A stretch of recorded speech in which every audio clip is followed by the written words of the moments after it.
Okay, so this is the second part of our interview. I'm just going to do it all by myself. Start off with question question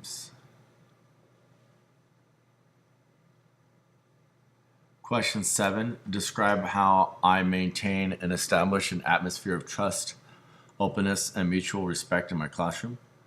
In my classroom, again, I make sure that I shake the kids' hands at the beginning of the class and make them look at me. And then during class, I make sure that only one person is talking at a time. And if there are other students that are talking while another student's talking or I'm talking, I always point to the poster in my wall that talks about the life skills and specifically talk about respect, and that respect is the most important thing in my classroom. And that I remind them that there should only be one person talking at a time. And in order to help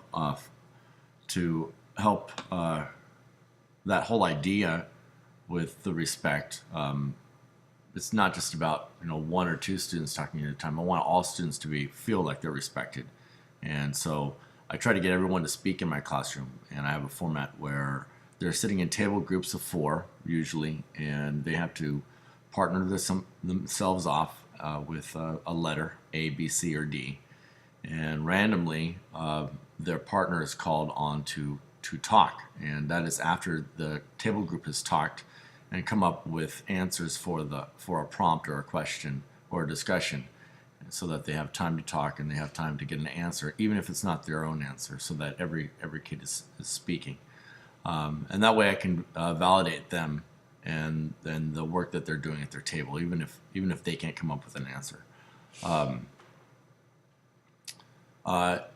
Further, if there's something that they really need to know, or something that might be controversial, then I will split the class into half based upon some work that they've already done, and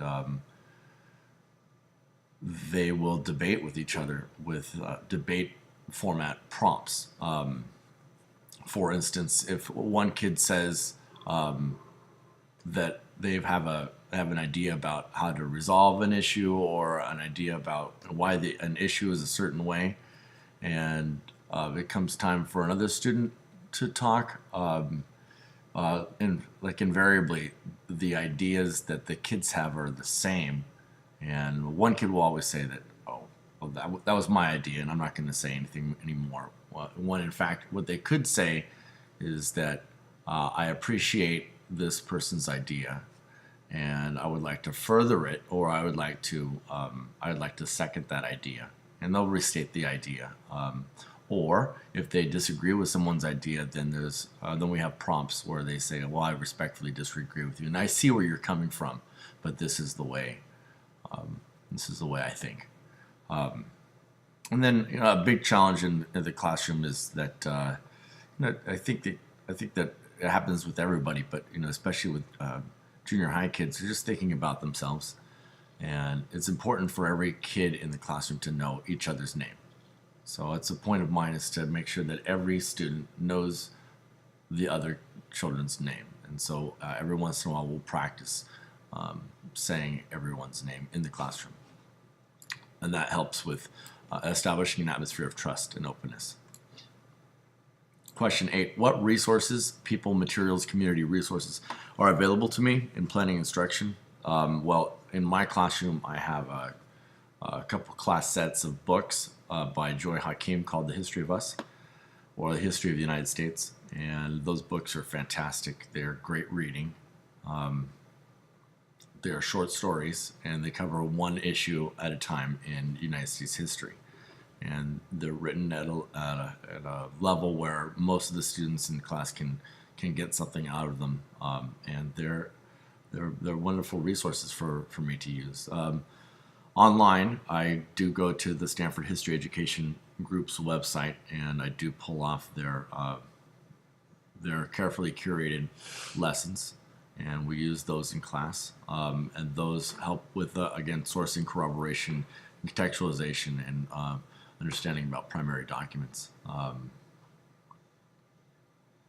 I also go to Twitter I have a couple people that I follow on Twitter. Number one, John Crippo. I follow his work, and there are a bunch of followers of John that also are producing great works too. I also follow a woman named Catherine Cabinus, and she's in San Jose, and I've gone to one of her workshops before, and she publishes student work online, and it's nice to see some of that work that's happening. So this is to continue question 8, which is about the resources that I use for planning instruction.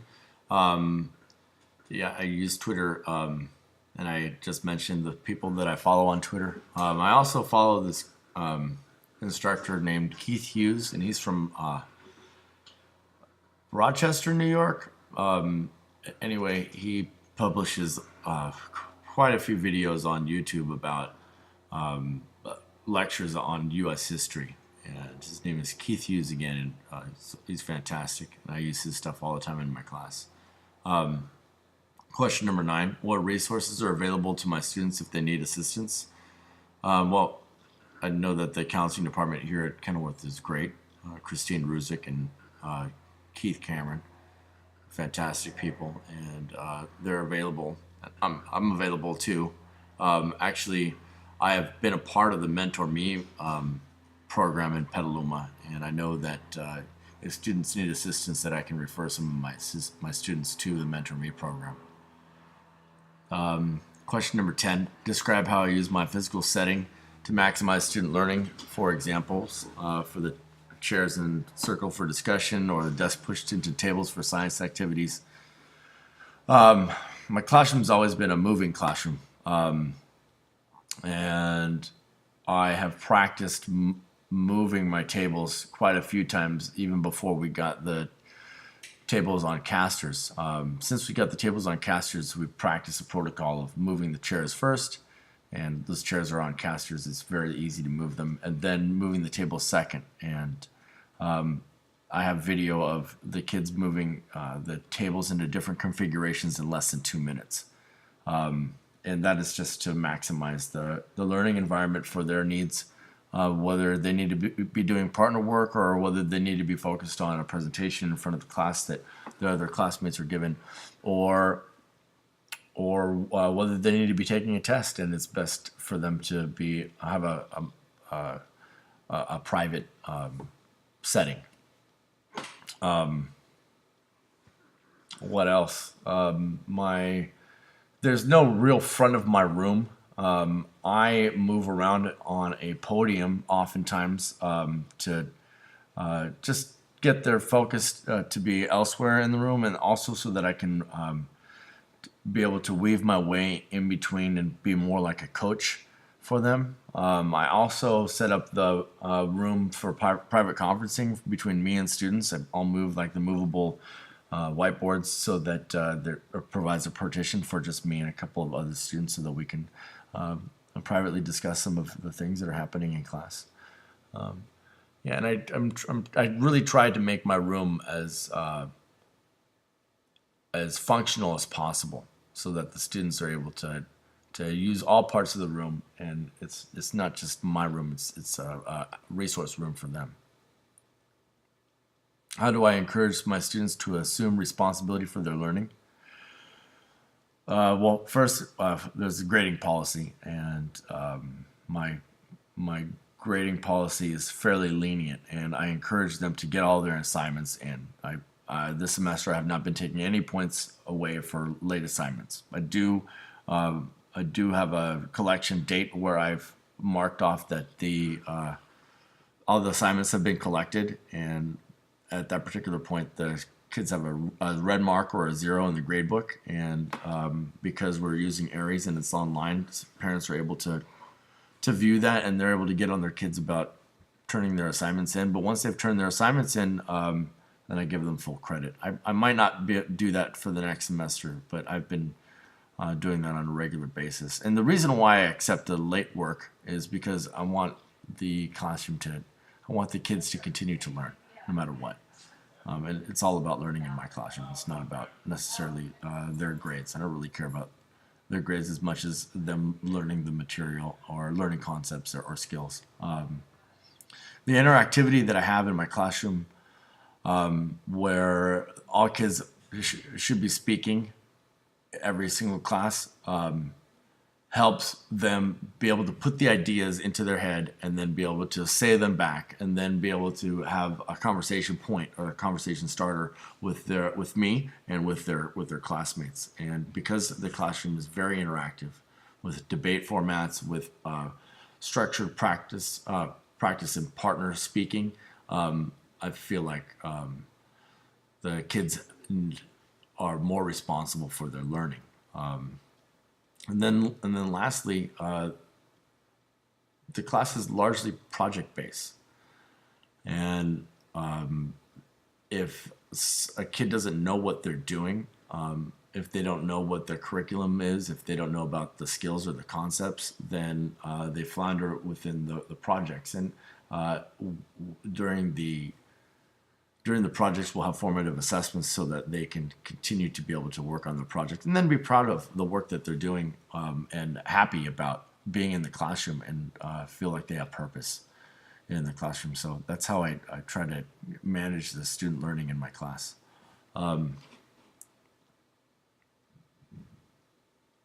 Describe how I incorporate electronic technology into my practice.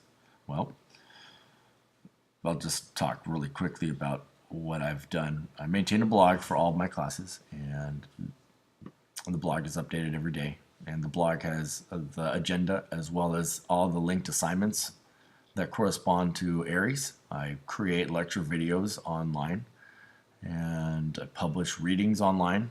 The kids create videos using iMovie, using their iPad devices as well as a MacBook.